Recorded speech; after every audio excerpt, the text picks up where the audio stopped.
हट परा रस्ते वेखना ते नजर नहीं आंदा।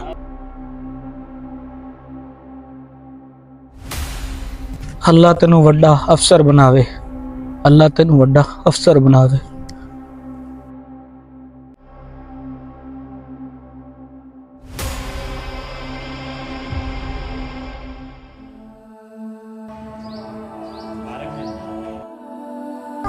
मियां साहब मुबारक होवे, तुसी ऐसे चो लग गए जो। खैर मुबारक जनाब, खैर मुबारक।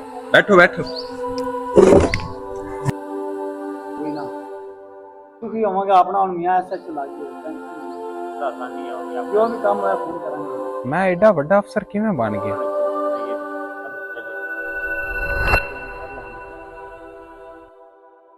अल्लाह तेनू वड्डा अफसर बनावे, अल्लाह तेनू वड्डा अफसर बनावे।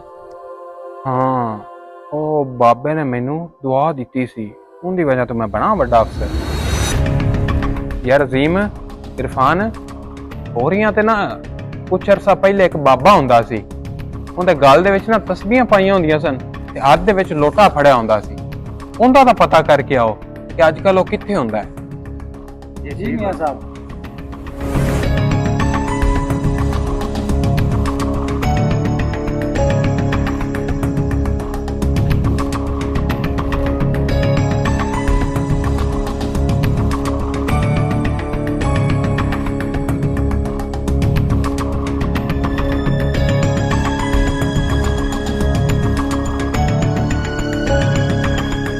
मियां साहब ਅਸੀਂ ਉਸ ਬਾਬੇ ਦਾ ਪਤਾ ਲਵਾ ਲਿਆ ਹੈ।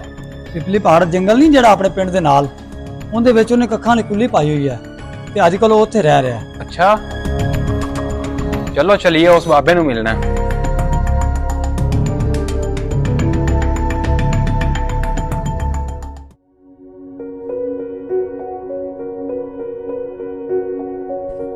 अस्सलामु अलैकुम। वालेकुम सलाम। बाबा जी तुसी मैनू पहचानिया? हाँ हाँ क्यों नहीं, मैं तेनू पहचान लिया।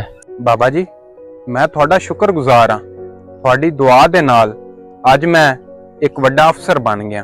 दुआ? दुआ नहीं, बद दुआ कह, बद दुआ। बाबा जी ये किहो जी बद दुआ सी, मैं तो तरक्की कर गया। अच्छा फिर मैं जो कहांगा वो तू करेगा? जी बाबा जी थोड़ा हुक्म तो सारा अखां ते। अच्छा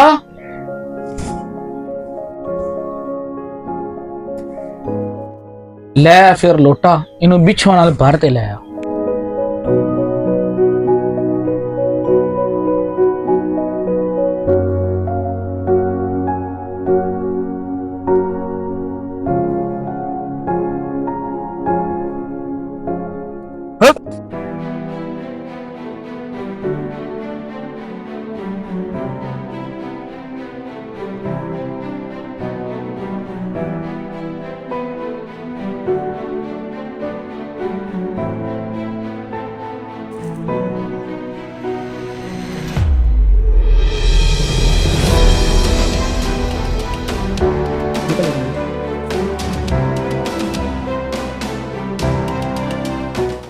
बाबा जी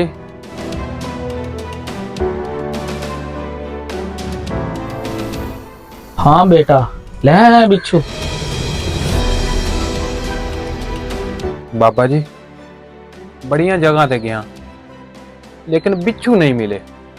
अच्छा शफीक ऐसा चो जड़ा फौत हो गया है, उनकी कब्र ते जा, ओ तो तेन बिच्छू मिल जाणगे।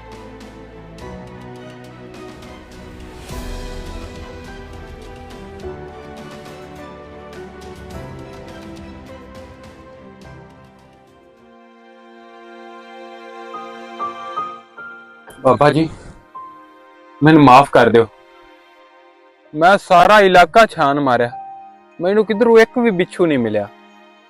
लेकिन जेड़ी कबर तुसी दसी उथों मैं मोटे एक मिट्टी दी सिर्फ चाही ते आ लोटा बिच्छुआं दा भरिया गया। हुण पता लग गया तेनू बच्चा, मैं तेनू दुआ दी सी कि बद दुआ। बद दुआ बाबा जी बद दुआ। बेटा जदों तुसी अफसर बनदे जे उदों की करदे जे? गरीब लोगों ते तशद्दद ते जुल्म, ना इंसाफी ते इंसाफ दे ना ते मजाक। तुसी अफसर जे लोगों दे दिलां विच ਤੁਹਾਡਾ ਖੌਫ ਹੈ, ਇਤਮਾਦ ਨਹੀਂ। ਤੁਹਾਡੇ ਦਫ਼ਤਰਾਂ 'ਚ ਬੇਟਾ ਅਕਸਰ ਇਹ ਲਿਖਿਆ ਹੁੰਦਾ ਹੈ, ਨਫ਼ਰਤ ਜੁਰਮ ਨਾਲ ਹੈ, ਇਨਸਾਨ ਨਾਲ ਨਹੀਂ। ਲੇਕਿਨ ਤੁਸੀਂ ਨਫ਼ਰਤ ਇਨਸਾਨ ਨਾਲ ਕਰ ਰਹੇ ਜੇ, ਜੁਰਮ ਨਾਲ ਨਹੀਂ। ਤੇ ਬੇਟਾ ਜਦੋਂ ਇਖਤਿਆਰਾਤ ਇਨਸਾਫ ਦੀ ਜਗ੍ਹਾ ਜ਼ੁਲਮ ਨੂੰ ਸਹਾਰਾ ਦੇਵਨ ਤੇ ਫਿਰ ਸਮਝ ਜਾਓ ਦੁਆ ਨਹੀਂ ਬਦਦੁਆ ਨੇ ਕੰਮ ਕੀਤਾ ਹੈ, ਬਦਦੁਆ ਨੇ ਕੰਮ ਕੀਤਾ ਹੈ। ਮੇਰੇ ਦੋਸਤੋ, ਜਦੋਂ ਤਾਕਤ ਇਨਸਾਫ ਦਾ ਰਸਤਾ ਛੱਡ ਕੇ ਜ਼ੁਲਮ ਦਾ ਸਹਾਰਾ ਲੈਂਦੀ ਹੈ, ਉਦੋਂ ਦੁਆਵਾਂ ਨਹੀਂ ਬਦਦੁਆਵਾਂ ਨਾਲ ਚਲਦੀਆਂ ਨੇ। ਮਜ਼ਲੂਮ ਦੀ ਆਹ ਖਾਮੋਸ਼ੀ ਨਾਲ ਅਰਸ਼ ਹਿਲਾ ਦਿੰਦੀ ਹੈ। ਅਸਲ ਰੁਤਬਾ ਵਰਦੀ ਜਾਂ ਕੁਰਸੀ ਨਾਲ ਨਹੀਂ, ਕਿਰਦਾਰ ਤੇ ਇਨਸਾਫ ਨਾਲ ਮਿਲਦਾ ਹੈ। ਜਿਹੜੇ ਕਮਜ਼ੋਰਾਂ ਨੂੰ ਰੋਂਦਦੇ ਨੇ, ਕੱਲ ਉਹ ਹੀ ਪਛਤਾਉਂਦੇ ਨੇ।